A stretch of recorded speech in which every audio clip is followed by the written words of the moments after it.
जय माता रानी जी की। आपने अक्सर सुना होगा कि जीवन में जो कुछ भी होना है वो अपने निश्चित समय पर ही होता है। इंसान चाहे जितना भी प्रयास कर ले, भाग्य और समय की गति को कोई नहीं बदल सकता।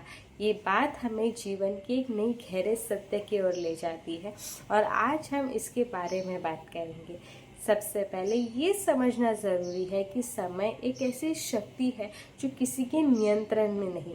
हम अपने जीवन में बहुत सारी योजनाएं बनाते हैं।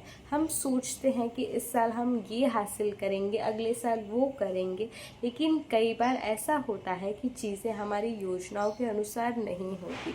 क्या आपने कभी गौर किया है कि जब हम किसी चीज़ के लिए बहुत उत्सुक होते हैं तो कई बार वो चीज़ हमें तुरंत नहीं मिलती, लेकिन जब हम उसका पीछा छोड़ देते हैं तो वो अचानक हमारे सामने आ जाती है।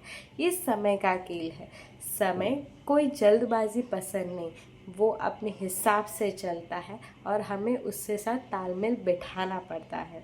अब आप सोच रहे होंगे कि अगर सब कुछ समय पर निर्भर है तो फिर मेहनत क्यों करनी। मेहनत और भाग्य दोनों एक दूसरे के पूरक है।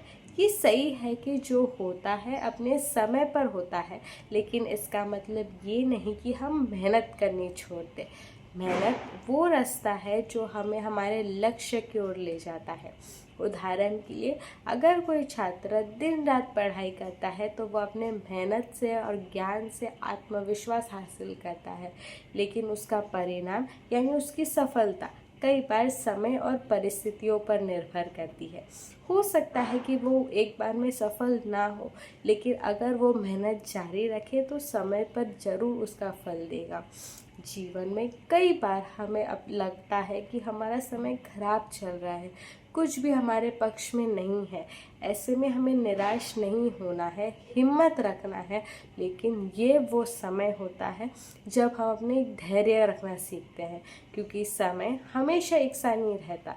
जैसे दिन के बाद रात आती है और रात के बाद दिन, वैसे ही जीवन में सुख और दुख का भी चक्र चलता रहता है। अगर आप मुश्किल में हैं तो ये विश्वास रखिए कि आपका अच्छा समय ज़रूर आएगा। बस ज़रूरत है उस समय का इंतज़ार करने की और अपने प्रयासों को जारी रखने की। जीवन में हमें ये समझना होगा कि हर चीज़ का एक समय होता है। ना तो बहुत जल्दी निराश होना चाहिए और ना ही बहुत जल्दी घमंड करना चाहिए। हमें बस अपने कर्तव्यों पर ध्यान देना चाहिए और समय पर भरोसा रखना चाहिए, क्योंकि जो कुछ भी होता है वो अपने निश्चित समय पर ही होता है। इस बात को दिल में बिठा ले और अपने जीवन को सकारात्मक दिशा में ले जाए। अंत में मैं यही कहना चाहूँगी कि समय और भाग्य के साथ चलना सीखिए, मेहनत करिए, धैर्य रखिए और विश्वास बनाए रखिए। आपका समय ज़रूर आएगा और अपने इस खूबसूरत जीवन को पूरे उत्साह के साथ जिए। जय माता दी।